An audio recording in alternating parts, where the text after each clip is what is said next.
topics and opinions expressed in the following show are solely those of the hosts and their guests and not those of W4CY Radio, its employees, or affiliates. We make no recommendations or endorsements for radio show programs, services, or products mentioned on air or on our web. No liability, explicit or implied, shall be extended to W4CY Radio or its employees or affiliates. Any questions or comments should be directed to those show hosts. Thank you for choosing W4CY Radio. Welcome to the Ask the Expert show on W4CY Radio and Talk4 TV, where we bring you educational information from top local experts in the fields of legal, health, financial, and home improvement. Now sit back and listen to experts in family law, association law, hearing loss, business brokers, home care, along with many other topics. Now here are your hosts, Steve-O and Sophia. Good morning, Ohio and Michigan. Welcome to another Ask the Expert show where we, for the last 17 years, have brought you the finest experts in the field of legal, health, financial, and home improvement. I got to tell you, our guest, our expert, I think he's probably one of the finest business brokers in the country. And in fact, I just found out recently, a friend of mine is selling their restaurant. It's a very high-end restaurant in South Florida. And the first thing I thought of was our expert, Brad Ruth, with Great Lakes Business Advisors.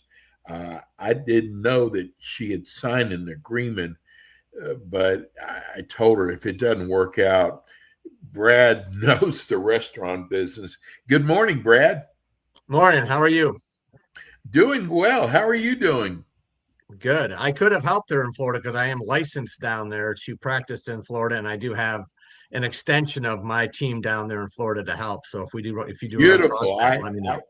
I don't know how long her contract is, but I told her that especially when it comes to restaurants, you know the restaurant business, and knowing her, she took your information down, how to reach you. But Brad, I want to start off. We've got a whole new audience now with TikTok, and I started promoting it yesterday. And the number one question was, do you handle buying and selling businesses? I mainly just work with sellers. There are a lot of buyers out there. I probably have 3,000 buyers on my list that are looking for businesses. So I typically don't work with them because I get inquiries, probably 10 a week, that are looking to buy businesses and need my assistance. And no one wants to pay me. They just want me to work for free. And if people are willing to pay me as a consultant, I'm happy to do it. But everyone else wants to simply work for free. And then if I find something, then they might pay me. It just doesn't work for me. I want to know I'm going to get paid, and my expertise and time it's just too valuable. Well, Brad, I want you to tell, because we got this whole new audience now with TikTok. I want you to tell people about Great Lakes Business Advisors. But I know here in Florida, Brad, there are so many franchise restaurants going under, and I'm kind of surprised that are they not allowed to sell their restaurants if they're a franchise? Well, they're actually harder to sell as a franchise that is doing poorly than just a regular business. And that I have people call me all the time, hey, I had a franchise restaurant, it's failing, can you sell it? And franchise restaurants are harder to sell than regular restaurants when they're failing. And the reason they're not selling them is because they're not sellable, because they're not making money. That's why they're closing them down. So, sure, your startup cost for a franchise restaurant may be $300,000-$400,000, but if it's failing where it's at, why is it failing? And is it the concept, or is it the business model? Is it the operator? What's the reason for failure? And if you can figure that out, then maybe you can turn it around. But to try to sell one that's losing money, it's just like I can't sell businesses that aren't making money.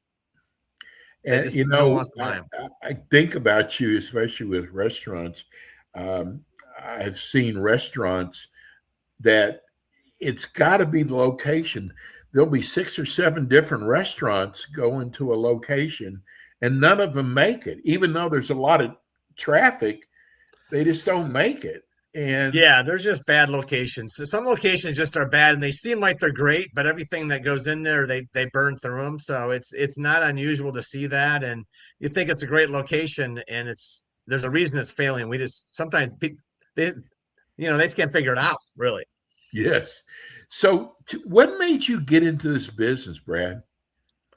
Well, I got into it because I was looking to sell my business, and I met with a couple of brokers, and they really didn't really give me a lot of direction, and I wasn't really impressed with their skill set. And so, not that they're bad people, just didn't like. I've got a finance background. That's what I went to school for. I understand finance. It's what I love, the numbers, and so I wanted to better understand the business. And once I took all the classes, I got my, it's my CBI. I've got my SEPA.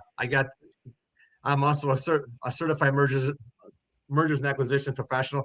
Got a lot of the education. I wanted to learn. I wanted to understand it, but I wanted to do a deeper dive and make sure I have the credentials and I can understand, most businesses and how they operate it, and it's the best way to sell them. So that's why I got into it. It's just a lack of quality people that are doing this that understood.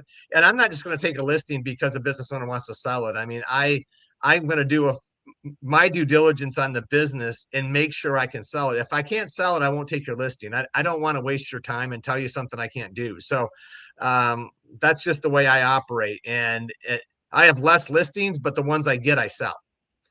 Yeah, I noticed a lot of people wrote yesterday that they had hired a business broker and were not happy with the broker. And customer service to you is so important. And like you said, if you don't think you can sell the business, you're not even going to take them on. Yeah. I turn a lot of business, and then we'll say, hey, let's see if we can fix it. Do you have an interest in fixing the business? Then I've got a group of consultants that can help on the fixing side of the business. Sometimes the owners are just at that time and stage of life where they don't want to fix it. And that's the problem. So if they've been winding it down and then they want to sell it, that's not a good time to sell. You got to sell on the up or at the top, but not on the way down. Otherwise, we got to turn around and fix it. Is it business declining because the owner's lack of effort, or is the concept failing? We don't know that. And the owner will say, oh, it's just because I'm burnt out and, I'm not pushing as hard. Well, we can't prove that. So that's why, we really have to look at the business and understand why it's declining. And if it's declining, we got to wait a year or two to fix it. One of the things, I've shared with you that I ended up hiring, best decision I ever made 15 years ago was hiring a business broker. I was one of those I can do it myself. Right. I don't need, the extra expense, and I'm a good negotiator, but boy, was I shown reality, Brad. I got to tell you, people were calling on the phone. My employees would answer and go, what is this person talking about buying a business? Right. A lot of tire kickers that just, I can't even tell you how much of my time they wasted. And when I guess the first thing that reality hit me was when it's your business, it's your baby. You nurtured it, you brought it up, and you think it's worth a lot more than it really is, right, Brad? Yeah. And my business broker brought me down to reality, like this is what it's really worth. And that's one of the biggest things that you do. Yeah. I don't like to tell people their baby's ugly, but a lot of times I do. I have to tell people their baby's ugly because I can't get you paid for all your blood, sweat, and tears. I can get you paid for what have you done lately? What have you done the last 3 years? What's the ramp up look like? Is it scalable? What does that stuff look like? If it's just a job and there's one or two people working, that's not really a business. It's a career, and it's a job, but it's not a business per se. So I really emphasize that with business owners and help them understand. And I don't want to be mean, but I just got to be honest with them and tell them where it's at because, I usually charge an upfront fee but then it's, I deduct it off this, the success fee at the end, but I don't want to I don't want to, I won't take the listing. I'll just tell them I'm not taking it rather than take Right. that, because I just want a commitment from an owner that they want to sell. And if they want to sell, great. And if I think I can sell it, good. I just don't want to, list businesses to list businesses. My time is too valuable. I would rather not be working on a deal than working on a deal that I know I can't close. I had one of those a couple of years ago. I said, I'll never do it again. I've learned from my mistakes and just don't do it. I've got a small one I'm bringing on right now that I didn't really want to take on, but they're good friends of mine. I'm going to try to help them sell their business, and we're selling at a really reasonable price that someone can really, they can jump in and take it over quickly, and they can buy the real estate. So, but that's rare. So we're getting so many questions on TikTok. Here's one: people want to know, what's the best business to go to try to buy? What area? The areas that it depends on what you like to do. That's part of what your passion is. Not that passion is everything, but what do you enjoy? If you love restaurants are a good business, but you got to find a quality restaurant. But where there's a lot of interest, and where the best businesses are, if you're looking at businesses that have, it's a recurring revenue, whether it's a landscaper that has, all the lawns that they're doing, not a project-based landscaper, but more of a landscaper that's doing, commercial accounts or residential accounts that are recurring revenue, or plowing a recurring revenue. It's the same way in like plumbing, HVAC, electricians, home services, whether it's roofing or whatever. Recurring revenue and things that are in demand are really good businesses. And you're also looking at manufacturing is never bad, or in distribution. Those are where there's a lot of, those are quality businesses, but they're also very competitive to buy them. So sometimes you got to look at ones that are not as, everyone's like, I want 2 million in EBITDA or $1 million in EBITDA, and this is what I'm looking for. Sometimes you got to look for the diamonds in the rough, and there might be smaller businesses that have a really nice upside to them that you can purchase and get them that next level. And that's part of that. It's the due diligence of kind of learning about businesses and what you want to do and where you think you can take it, and what your background will provide with experience that can really take it that next level. Here's another TikTok question. Great show. I'm glad someone is finally doing a show about this. When is the right time to sell your business? The right time is, first of all, when you're ready. There's a lot of things we go through in that process, but are you personally ready? As in, what are you going to do after you sell? If you're in your 50s or 60s, what's the plan? Like, you got to have something to do when you're done. The business has been your life. And so what else? You can golf, you can spend time with your grandkids, you can travel, maybe have a couple, maybe you're involved in a Rotary Club, maybe you're involved in other volunteer organizations where you can put your skill set to use that you did in your business. So that's one thing we look at. Financially, are you ready? Like, what is your wealth goal? And where are you at today? And does the business fill the gap? That's called the wealth gap. Does the business, is it filling that wealth gap so you can retire comfortably? And then, is the business value where you think it is? And what's that value gap? Where's it at today? And how do we get to where you need it to be in order to sell where you want and also fill the wealth gap? So it's and then having that business at the top of its game. It has to be going up or at least flat. But if it's going down on a downward trend, bad time to sell. We need to flip that around and have to change that narrative. So it's really about, when you're at the top, make sure you're selling at the top. Another TikTok question. I'm curious, if you sell your business, do you have to stay on as a consultant for a certain period of time? Depends on the business, but it's typically, when we sell a business, included in that price when you sell is usually 4 to 8 weeks of kind of free consultative type thing, is helping them on that transition from, hey, you're the new owner, let's get in, let's get you introduced to our customer base, all our vendors, all our employees, kind of get that, that all those introductions done, get all the bank accounts transferred and all the credit card information transferred, get all that stuff done. That's usually the first 4 to 8 weeks. And then if an owner wants to stick around, it depends on the size of the business. If they have a plumbing or HVAC or electrician, they may have a license that they may want to have to stick around for the licensing, because a lot of those businesses just one license. The owner has a license. Maybe they have two or three. Hopefully they do.